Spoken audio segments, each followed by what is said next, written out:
Florals for spring. Groundbreaking. Welcome to Watch Mojo, and today we're counting down our picks for the best and most unexpected cases of performers being great villains. The show goes on! Number 10, John Goodman. You think you know pain? You think I made your life hell? With such a lovable charisma and energy, John Goodman doesn't appear to be a shoo-in for villain roles. Many of his supporting parts on film and TV include his work on Roseanne or hosting SNL, shows that he's great at getting laughs. His collaborations with the Coen brothers gave him a different angle to play characters. In Barton Fink, he's the upbeat salesman who slowly reveals himself to be a murderer. I'll show you the life of the mind! I'll show you the life of the mind! I will show you the life of the mind! Using his natural charms, Goodman can lure people into a false sense of security as a deceptive antagonist. His ability to also play heroes in Monsters, Inc. only proves he has a genuine range as an actor. Who's in trouble? I think there might be a way to save her. Number 9, Ben Kingsley. No! No, no, no, no, no, no, no, no, no! After acting on stage, Ben Kingsley made a huge splash in films as one of the great heroes of the 20th century. His title role in Gandhi earned him an Oscar for transforming into a historical figure. Along with a heroic part in Schindler's List, it seemed like Kingsley was always meant to play good people from history. His evil performance in Sexy Beast completely changed his career. Yeah, I'll put it out, providing you're prepared to let me stub it out on your eyeball. I'll put it out. Agreeable? Don Logan is the ultimate antagonist, giving the actor a chance to trade Shakespeare for another kind of colourful language. His work in Iron Man 3 shows he can shine as a superhero villain until that twist. Whether he's subdued or acting out, the performer's acting catalogue truly spans from the best to the worst of people. You know who I am. You don't know where I am. And you'll never see me coming. Number 8, Philip Seymour Hoffman. I'm going to count to 10. You're going to tell me where the rabbit's foot is. Or she dies. As one of the greatest actors of his generation, Philip Seymour Hoffman found humanity in any role. He played all kinds of outcasts and complex men, including an award-winning performance in Capote. His role in Mission Impossible 3 showed that he could still deliver within the confines of a Hollywood action film. Because you know what I'm going to do next? I'm going to find her. Whoever she is, I'm going to find her and I'm going to hurt her. Sparring with Tom Cruise, Hoffman could provide menace in both quiet and loud moments. He can also keep you guessing in a movie like Doubt, where his character's guilt is ultimately debated. Gone much too soon, the actor could have played any number of compelling villains if he was still here. You have no right to act on your own! You have taken vows! Obedience being one! You answer to us! Number 7, Sigourney Weaver. You want to know my secret ingredient? Rattlesnake venom. In the Alien series, Sigourney plays the heroine Ellen Ripley. She established herself with the iconic role before throwing audiences a few curveballs. Her turn in Working Girl slowly turns sour until she ends up the villain. Tess, this is business. Let's just bury the hatchet. In the film adaptation of Holes, she can turn into the evil warden and put people in their place without saying a word. Both characters give a glimpse into the actress's intensity and dedication, no matter the material. She returned to play Ripley several times, further cementing her status as a heroic figure in cinema. Bringing an edge to her many roles, Weaver is somewhat underrated as a stern and even wicked villain. What are we going to do? You'll do as I say. Number 6, Hugh Grant. And I want you to join me on this cinematic journey because it is cinema, Ray. It's beautiful, beautiful cinema. In many rom-coms, Hugh Grant reveals his witty sense of humour in the face of romance. He's sometimes prickly, but always willing to go all out for love. Paddington 2 gives him the rare chance to play the big bad. Not only that, the part gives him a chance to be both diabolical and theatrical. Not a very good idea. Stage combat. Level 4. He even makes a convincing journey into the crime genre with his role in The Gentleman. Through all of these acting transformations, Grant proves that he can really disappear into roles. This doesn't mean that he loses any of his charm in doing so either. Yeah, I know. It's just having a bit of fun.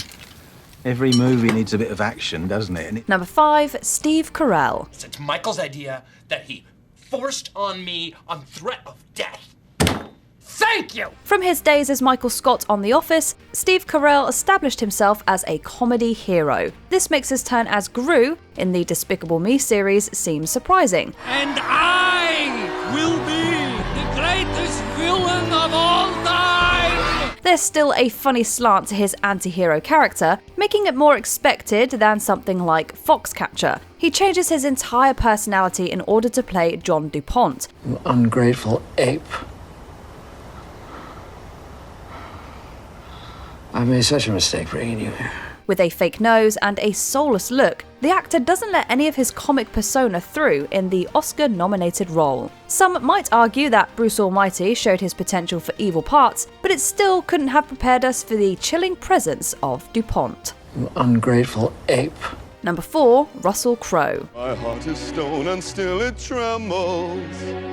The world I have known is lost in shadow. For part of the 1990s and early 2000s, Russell Crowe was one of the kings of the period piece. His heroic characters extended from ancient Rome to 19th century naval dramas. His heroes, such as Maximus, stand up for injustice, but he's arguably underrated in his more evil work. He gives the outlaw, Ben Wade, some gravitas in the remake of 3:10 to Yuma. Kid, I wouldn't last 5 minutes leading an outfit like that if I wasn't as rotten as hell.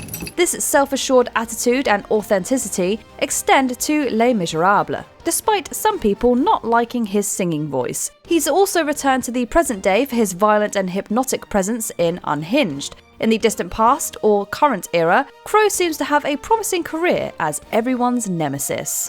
I don't even think you really know what a bad day is. But you're gonna find out. Number 3, Leonardo DiCaprio. Oh my God, you had to deal with the golf course people too!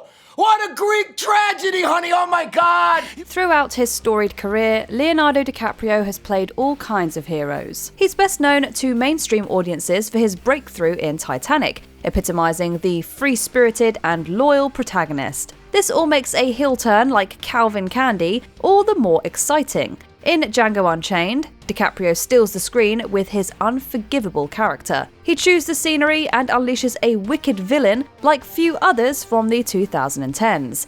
Well, gentlemen, you had my curiosity, but now you have my attention. Given the chance, the actor would likely knock another role like this out of the park. He's shown himself to be a good eye for material, waiting for juicy parts that include anti-heroes like Jordan Belfort. I want you to deal with your problems by becoming rich! Number 2, Meryl Streep. I thought that only the first assistant went to the benefit. Only when the first assistant hasn't decided to become an incubus of viral plague. When you think of the best actors from the last half century, Meryl Streep's name is bound to be near the top of any list. Her moving presence gives voice to broken, complicated, and determined characters. When she isn't playing the lead or a heroic supporting part, she gets to show off the full range of her acting talents. The Devil Wears Prada finds her as the icy fashion queen Miranda, who always gets her way. Everybody wants this.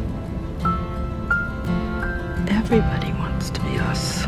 It's an iconic performance that ranks alongside many of her greatest achievements. She even plays the witch in Into the Woods, showing that she can be bad through song. Is there anything this woman can't do? By midnight tomorrow, bring me the items, or that child you wish for will never see the light of day! Before we continue, be sure to subscribe to our channel and ring the bell to get notified about our latest videos. You have the option to be notified for occasional videos or all of them. If you're on your phone, make sure you go into your settings and switch on notifications. Number 1, Tom Cruise. I don't like you because you're dangerous. That's right. Nice. Man, I am dangerous. Few actors have embodied the all-American hero quite like Tom Cruise. In both Top Gun films, he represents the kind of bold hero that viewers love to watch. By the 2000s, Cruz started exploring the more chaotic and violent parts of American society. This includes the magnetic role of Vincent in Collateral. His hitman takes no prisoners in an electric and physical performance, blending charisma with the mind of a cold killer. I can't do this. I can't drive you around while you're around killing people, man. It ain't my job. Tonight it is. There's also his more comedic take on the villain in Tropic Thunder. Les Grossman gives us a goofier side to evil, screaming his way into our hearts. Whether he's starring in a crime thriller or dancing in a Ben Stiller comedy, this star could play a wide array of bad characters. You know how you handle an actor? They whine about anything. You pull down their pants and you spank their ass. Did we forget another actor who pleasantly surprised you as a villain? Let us know in the comments below. Damn, he's slick. Did you enjoy this video? Check out these other clips from WatchMojo and be sure to subscribe and ring the bell to be notified about our latest videos.